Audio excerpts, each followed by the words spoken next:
ಗಂದಿಗವಾಡದಲ್ಲಿ ರಾಮಲಿಂಗೇಶ್ವರ ಸೂರ್ಯನಾರಾಯಣ ದೇವಸ್ಥಾನದ ರಥೋತ್ಸವ.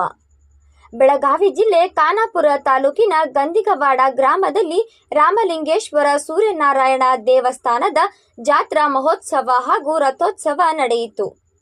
ಪ್ರತಿ ವರ್ಷದಂತೆ ಈ ವರ್ಷವೂ ಸಹಿತ ಯುಗಾದಿ ಹಬ್ಬದ ಪ್ರಯುಕ್ತ ವಿಶೇಷವಾಗಿ ರಾಮಲಿಂಗೇಶ್ವರ ರಥಯಾತ್ರೆಗೆ ಪೂಜೆ ಸಲ್ಲಿಸಿ ಗ್ರಾಮದ ಪ್ರಮುಖ ಬೀದಿಗಳಲ್ಲಿ ಮೆರವಣಿಗೆ ನಡೆಸಿದರು. ಗ್ರಾಮದ ಗುರು ಹಿರಿಯರೆಲ್ಲರೂ ಭಾಗಿಯಾಗಿದ್ದರು. ವರದಿ ಖಾನಾಪುರ.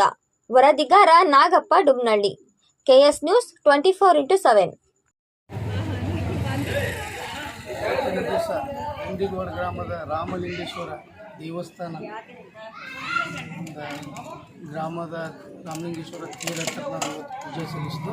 ನಿನ್ನೆಯಿಂದ ಯುಗಾದಿ ಅಮಾವಾಸ್ಯೆಯಿಂದ ನಿನ್ನೆಯಿಂದ ಒಂದು 3 ದಿನ ಇದೆ. ಪ್ರತಿ ವರ್ಷ ಈ ಗ್ರಾಮಸ್ಥರು ಗ್ರಾಮದ ಹಿರಿಯರು ಕೂಡಿ ಎಲ್ಲರೂ ಸೇರಿ ಒಂದು ವಿಜೃಂಭಣೆಯಿಂದ ಒಂದು ಜಾತ್ರೆಯನ್ನು ಆರಂಭಿಸ್ತಾರೆ.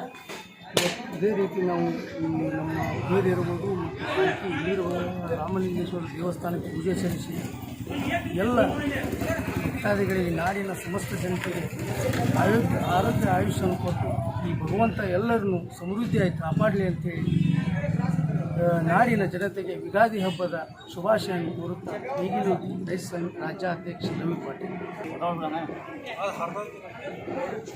ಗ್ರಹಚಾರ ದೋಷ, ಆರ್ಥಿಕ ಅಡಚಣೆ, ವ್ಯಾಪಾರದಲ್ಲಿ ನಷ್ಟ, ನಿರುದ್ಯೋಗ, ಸಾಂಸಾರಿಕ ವಿರಸ, ಸ್ತ್ರೀ ಪ್ರೇಮ, ವಶೀಕರಣ, ಬೆಂಬಿಡದ ರೋಗ ರುಜಿನಗಳು, ವಿದೇಶ ಪ್ರಯಾಣ, ಸಕಲ ಸಂಪತ್ತಿದ್ದರೂ ಮನಃಶಾಂತಿಗೆ ಕೊರತೆ, ಹೀಗೆ ಸಮಸ್ಯೆಗಳು ಯಾವುದೇ ಇರಲಿ ಪರಿಹಾರ